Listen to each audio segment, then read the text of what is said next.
ሰላም እንዴት አደራችሁ እንዴት ዋላችሁ እንዴት አመሻችሁ ወድ የስፖርት አፍቃሪያን በተለያየ የዓለም ክፍል በተለያየ የሰዓት አቆጣጠር ውስጥ ሆናችሁ እያደመጣችሁን ላላችሁ ለሁላችሁም ሰላምና ጤናን እንደሁል ጊዜውም እመኝላችኋለሁ። ዛሬም እንደቀደመው በርካታ ስፖርታዊ መረጃዎች እጄ ላይ ይገኛሉ።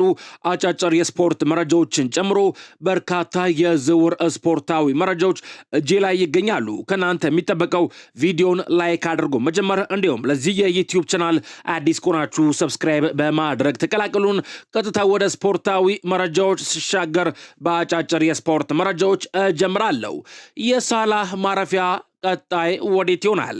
ግብጻዊ ተጫዋች ሙሐመድ ሳላህ ከሊቨርፑል ጋር መለያየቱን ተከትሎ አሁን ላይ ያለ ክለብ ይገኛል። ሙሐመድ ሳላህ አሁን ላይ በሚቀጥለው የውድድር ዘመን የት እንደሚጫወት እንዳልወሰነ ወኪሉ ተናግሯል። ይሁን እንጂ ስለ ቀጣይ ማረፊያው በቅርቡ እናሳውቃለን ሲል ወኪሉ ጨምሮ ተናግሯል። ሳላህ በአሜሪካ ሜጀር ሊግ ሶከርና በሳውዲ አረቢያ ክለቦች እየተፈለገ እንደሚገኝም ተገልጿል። ሙሐመድ ሳላህ በበኩሉ በአውሮፓ መጫወት ቅድሚያ የሚሰጠው ጉዳይ እንደሆነ አሳውቋል። የአሜሪካ ሜጀር ሊግ ሶከር ክለብ የሆነው ኢንተር ሚያሚ ባለቤት የሆነው ዴቪድ ቤካም ሙሐመድ ሳላህን ከ8 ጊዜ የባላንዶር አሸናፊው ከሊዮኔል ሜሲ ጋር ማጣመር ይፈልጋል ሲል ይህንን መረጃ ስካይ ስፖርት ዘግቦታል። አስቶን ቪላ በይፋ ተጫዋች አስፈረመ። አስቶን ቪላ ስዊዘርላንዳዊውን አማካይ ዮሐን ማንዛምቢን ከፍራይቡርግ ማስፈረሙን ይፋ አድርጓል። ዮሐን ማንዛምቢ ከኒውካስትል ዩናይትድ ይልቅ አስቶን ቪላን ምርጫው ማድረጉም ታውቋል። አስቶን ቪላ የ20 ዓመቱን አማካይ በ59.5 ሚሊዮን ፓውንድ ማስፈረሙ ተነግሯል። አስቶን ቪላ አማዱ ኦናናን ለረጅም ጊዜ በጉዳት ማጣቱን ተከትሎ ወደ ዝውውር ገበያው መግባቱ ታውቋል ሲል መረጃውን ፋብሪዞ ሮማኖ ሄርዊጎ ብሎታል። ክርስቲያኖ ሮናልዶ በሳውዲ የመጫወት አቅም አለው።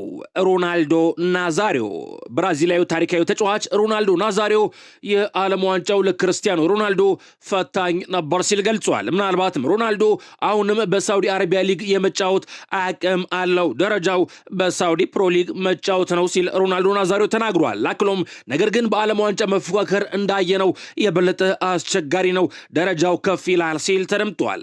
ለእግር ኳስ ፍቅር ቢኖረን ለዘላለም የመጫወት ፍላጎት ቢኖረንም ሰውነታችን በራሱ የሚወስን ይመስለኛል ሲል ሮናልዶ ናዛሪዮ ጨምሮ ተናግሯል። ቤተሰቦች በዚህ ላይ የናንተን ሐሳብ ብትጽፉልኝ ደስ ይለኛል። በሌላ መረጃ ኤንዞ ማሬስካ ምንም እንኳን ከክለቡ ሊለቅ እንደሚችል የሚወሩ ወሬዎች ቢኖሩም ቲጃኒ ሬንደርስ ለማንቸስተር ሲቲ ያለውን ብቃት እንዲያሳይ እድል ለመስጠት ከፍተኛ ፍላጎት እንዳለው አሳውቋል ሲል መረጃ ፉትቦል ኢንሳይደር ዘግቧል። ቤተሰቦች ቪዲዮን ላይክ ለማድረግ አሁንም አልዘገያችሁም፣ ላይክ አድርጉት። እንዲሁም ለዚህ የዩቲዩብ ቻናል አዲስ ኮናችሁ ሰብስክራይብ በማድረግ ተቀላቀሉን። እኔም ወደ ሌሎች የስፖርት መረጃዎች ልሻገር። ማንቸስተር ሲቲዎች ሞሮኮዊውን የሊል የመሃል ሜዳ ተጫዋች አዩብ ቡአዲን ለማስፈረም የሚያደርጉትን ፉክክር አሁን ላይ መሻሻሎች ያሳዩ ይገኛል።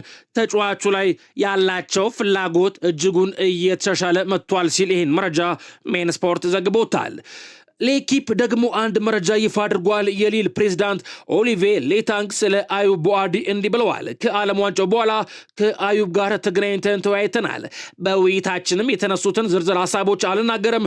በእግር ኳስ ማንኛውም ነገር ሊከሰት ይችላል፣ ግን ለእድገቱ ቢያንስ አንድ ተጨማሪ ዓመት ከሊል ጋር መቆየት የተሻለ እንደሆነ አምናለሁ። የሚቆይበት እድል በጣም ከፍተኛ መሆኑን እርግጠኛ ነኝ። እሱም በዚህ ውሳኔ በጣም ደስተኛ ይሆናል ሲሉ ተናግረዋል ብሎ ይህን መረጃ ሌኪፕ ይፋ አድርጎታል። ነገር ግን ማንቸስተር ሲቲዎች ተጫዋቹ ላይ ያላቸው ፍላጎት እስካሁን ድረስ መቀዛቀዝ አላሳየም ተብሏል።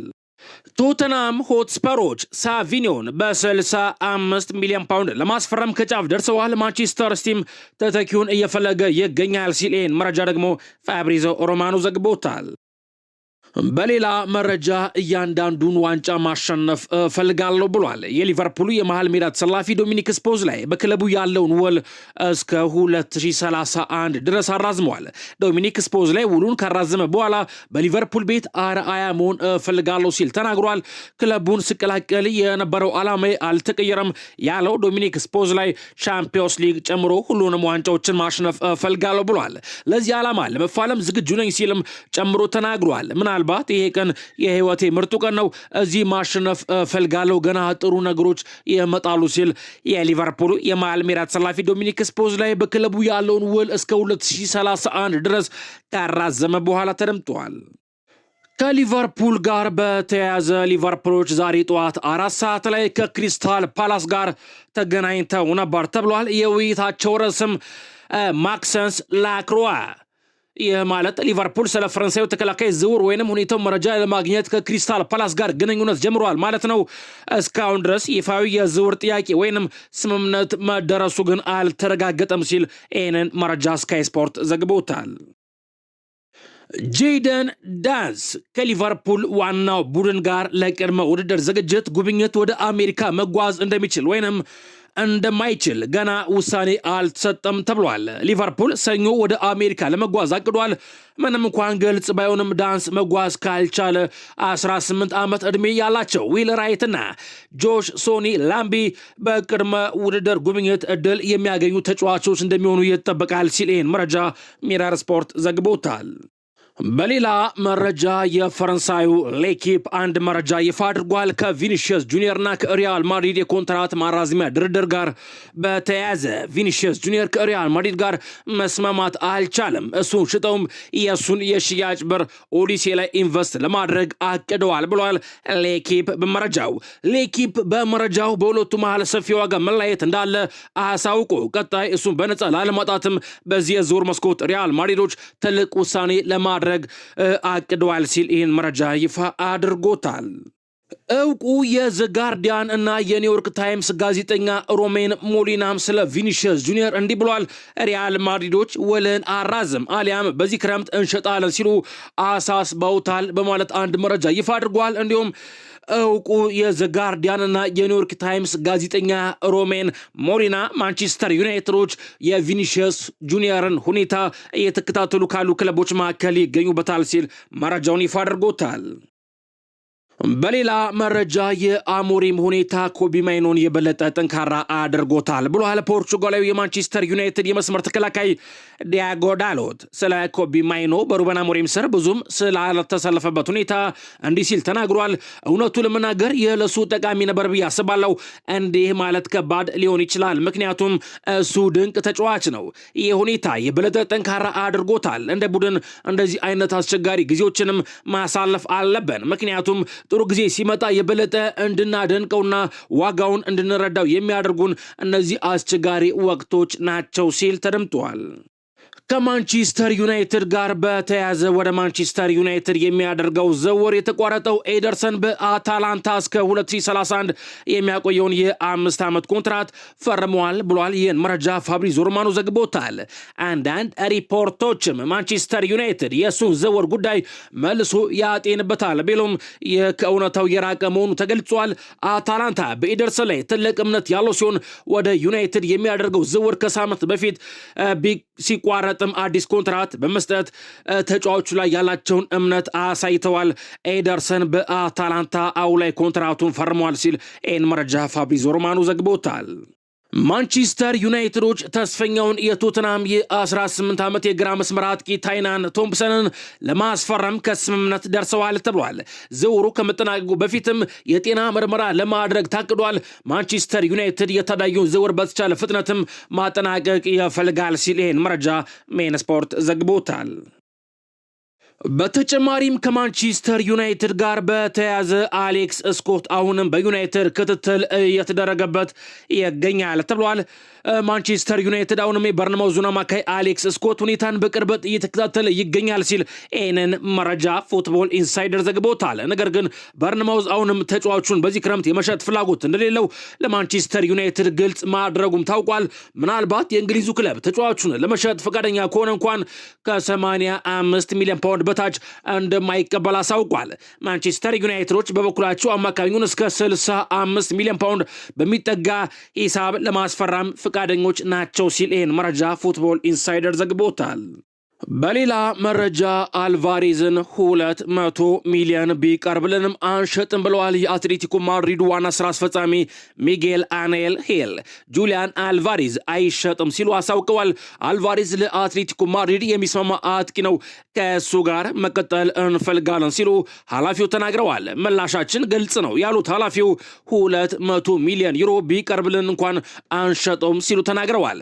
አልቫሬዝን ለማስፈረም ባርሴሎና 100 እንዲሁም ሪያል ማድሪድ 150 ሚሊዮን ዩሮ አቅርበው ውድቅ እንደሆነባቸው ይታወሳል። እናም አሁን ላይ አርሰናሎች ተጫዋቹን ለማስፈረም 90 ሚሊዮን ማቅረባቸውም ታውቋል ሲል ይህንን መረጃ ማርካ ስፖርት ዘግቦታል። ጁሊያን አልቫሬዝ እና ወኪሎቹም አትሌቲኮ ማድሪድ ከክለቡ እንዲለቅ ለአልቫሬዝ የተገባው ቃል ባለመጠበቁ ቀር ተሰኝተዋል ተብሏል። በተጨማሪም ክለቡ አትሌቲኮ ማድሪድ ስለ ጁሊያን አልቫሬዝ የወደፊት ዕጣ ፈንታው ጉዳይ ከዓለም ዋንጫው ፍጻሜ ጨዋታ ጥቂት ቀናት ቀደም ብሎ በይፋ መግለጫ በመስጠቱ በአልቫሬዝና ወኪሉ ዘንድ ብስጭትን ፈጥሯል ሲል ይህን መረጃ ደግሞ ኢንዲፔንደንት ዘግቦታል። አርሰናሎች የሜንዙን አማካይ ካይሹ ሳኑን ለማዘዋወር በሚደረገው እንቅስቃሴ ላይ ንግግር ጀምረዋል ተብሏል። ጃፓናዊ ኢንተርናሽናል አንድሪያ ቤርታ ገበያውን መገምገሙ ሲቀጥል ሌላ የመሃል ሜዳ አማራጭ ሆኖለት ብቅ ብሏል የተባለው አርሰናል ውይይቶችን እንደጀመረ ታውቋል። ሜንዝ ሳኑን በ60 ሚሊዮን ዩሮ ወይም በ51 ሚሊዮን ፓውንድ እንደሚለቀው ለአርሰናሎች አሳውቋል። ከብሩኖ ጉማሬዝ የበለጠ ተመጣጣኝ አማራጭ ተደርጎ ይታያል። ሊቨርፑልም ሳኑን ለማስፈረም በሚደረገው ፉክክር ላይ አሁን ተቀላቅሏል ተብሏል። አርሰናል አሁንም በፉክክር ውስጥ እንዳለ ታውቋል ሲል መረጃውን ዘ አትሌቲክስ ዘግቦታል። ድንቅ ኳስ የማሸነፍ ችሎታ አለው፣ ከፍተኛ የጨዋታ ፍጥነትና የቴክኒክ ብቃት አለው። ብልህ በሆነ መልኩ የሚያደርጋቸው ቦታ አያያዞች ከቡንደስሊጋው ጎበዝ ከሚባሉ የተከላካይ አማካኞች አንዱ ነው። በጃፓን ብሔራዊ ቡድንና በዓለም አቀፍ መድረክ ላይም ተደንቋል ተብሏል። አርሰናል በዚህ ክረምት በርካታ የመሃል ሜዳ ተጫዋቾችን ሲያስስ ካይሹ ሳኖ ክለቡ አማራጮቹን እያሰላሰለ በቁም ነገር እየተመለከተው ያለ ሌላ አማራጭ ነው ሲል ይሄን መረጃ ዘ አትሌቲክስ ዘግቦታል። ከአርሰናል ጋር በተያያዘ አርሰናሎች የዊሊያም ሳሊባን የጀርባ ጉዳት ተከትሎ ለረጅም ጊዜ ከሜዳ ሊያርቀው እንደሚችል በመስጋት አስፈላጊውን ዝግጅት እያደረጉ ነው ተብሏል። ይህም ክለቡ ቤን ዋይትን ከመሸጥ ይልቅ ለማቆየትና ከዚህ በተጨማሪም ሌላ ተከላካይ ለማስፈረም እንዲያስብ አስገድዶታል። ቤን ዋይት አንድ ተጨማሪ ዓመት በአርሰናል ሊቆይ ይችላል ሲል ይህን መረጃ ሜን ስፖርት ዘግቦታል። አርሰናሎች ሞርጋን ሮጀርስን ለማስፈረም ያላቸውን ፍላጎት አጠናክረው የቀጠሉ ሲሆን ስለ ዝውውር ሁኔታም ከተጫዋቹ ጋር ድርድር ጀምረዋል። እንዲሁም በቅርቡ ለአስቶን ቪላ ይፋዊ የሆነ የዝውውር ጥያቄ ለማቅረብ ተዘጋጅተዋል ሲል ይህንን መረጃ ፉትቦል ኢንሳይደር ዘግቦታል። ሞርጋን ሮጀርስ በዚህ ክረምት የአርሰናል ዋና የዝውውር ኢላማ ሲሆን አስቶን ቪላ ተጫዋቹ ላይ 130 ሚሊዮን ፓውንድ ዋጋ ለጥፎበታል ሲል መረጃውን ፉትቦል ኢንሳይደር ዘግቦታል።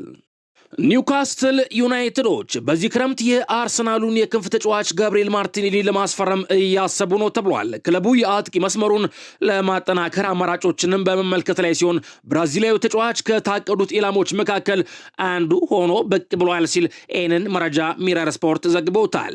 አርሰናል የሞርጋን ሮጀርስና የክሪስቶስ ዞሊስን ውል ሙሉ ለሙሉ ማጠናቀቅ ከቻለ በግራ በኩል ለማይከል አርቴታ የበለጠ ጥልቀት ይሰጠዋል። እንዲሁም ጋብሪኤል ማርቲኔሊ የማይለቅ ከሆነ የክለቡ የድንገተኛ ቁጥር 9 ተጫዋች እንዲሆንም መንገድ ይፈጥራል የተባለው ቪክተር ዮኬሬሽ የመጀመሪያው የአጥቂ ምርጫ እንደሚሆንና ከሃቨርትዝ እንደ ሁለተኛ አማራጭ ሆኖ እንደሚቀጥሉ ስለሚጠበቅ የማርቲኔሊ ፍጥነት፣ ቀጥተኛ ሩጫና የአፈጻጸም ዝንባሌን በማሰብ ጋብሪኤል ጄሱስን ለመተካት ሶስተኛው የመሃል ጨራሽ አጥቂ ሊያደርገው ይችላል ተብሏል።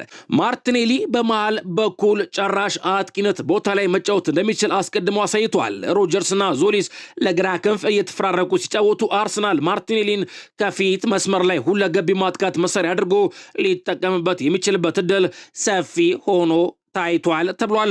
ከኒውካስትል ዩናይትድ በተጨማሪም ማንቸስተር ዩናይትድን እና ፒኤስጂም ማርቲኔሊ ላይ ፍላጎት እንዳላቸው ታውቋል ሲል መረጃ ሚረር ስፖርት ዘግቦታል። ቡካዮ ሳካ የአርሰናሉ የቀኝ መስመር አጥቂ እንዲሁም የእንግሊዝ ብሔራዊ ቡድን የፊት መስመር ተጫዋች የሆነው ቡካዮ ሳካ በ2026 የዓለም ዋንጫ የእንግሊዝ ቀዳሚ ኳስ ፈጣሪ በመሆን አጠናቋል ብሏል። ይህን መረጃ ዘሰን ዘግቦታል። ቡካዮ ሳካ በ2026 የፊፋ የዓለም ዋንጫ ያሳለፈው ጊዜ አጭር ቢሆንም የፈጠረው ተጽዕኖ ግን እጅግ በጣም የላቀ ነበር ብሏል። ዘሰን በመረጃው አነስተኛ ደቂቃ ትልቅ ተጽዕኖ ሳካ በዓለም ዋንጫው ላይ በድምሩ የተጫወተው ለ267 ደቂቃዎች ብቻ ቢሆንም 3 ለግብ የሚሆኑ ኳሶችን በማቀበል ከሌሎች የእንግሊዝ ተጫዋቾች ጋር በጋራ ቀዳሚ መሆን ችሏል ብሏል። ዘሰን የቱሄል ወሳኝ መሳሪያ በውድድሩ ላይ ከሳካ የተሻለ አሲስት ያደረገ ሌላ እንግሊዛዊ ተጫዋች አልነበረም። ይህ ደግሞ አሰልጣኝ ቶማስ ቱሄል እድሉ ሰጥተውት ወደ ሜዳ በገባ ቁጥር ምን ያህል ወሳኝና የጨዋታውን ውጤት ቀያሪ እንደነበረ በጉልህ ያሳያል ሲል ይህን መረጃ ዘሰን ዘግቦታል። በሌላ መረጃ ኮሞ በትሬቫ ቻሎባ ዝውውር ዙሪያ ከቼልሲ ጋር የሚያደርገውን ድርድር ቀጥሏል ተብሏል። ከተከላካዩ ጋር በግል ጥቅማ ጥቅሞች ላይ ስምምነት ላይ የደረሱ ቢሆንም ከቼልሲ ጋር ያለው ስምምነት ግን አሁንም አልተቋጨም። በቋሚ ክፍያው ላይ የ5 ሚሊዮን ዩሮ እንዲሁም በቦነሱ ላይም የ5 ሚሊዮን ዩሮ ልዩነት አለ ሲል ይህንን መረጃ ስካይ ስፖርት ዘግቦታል።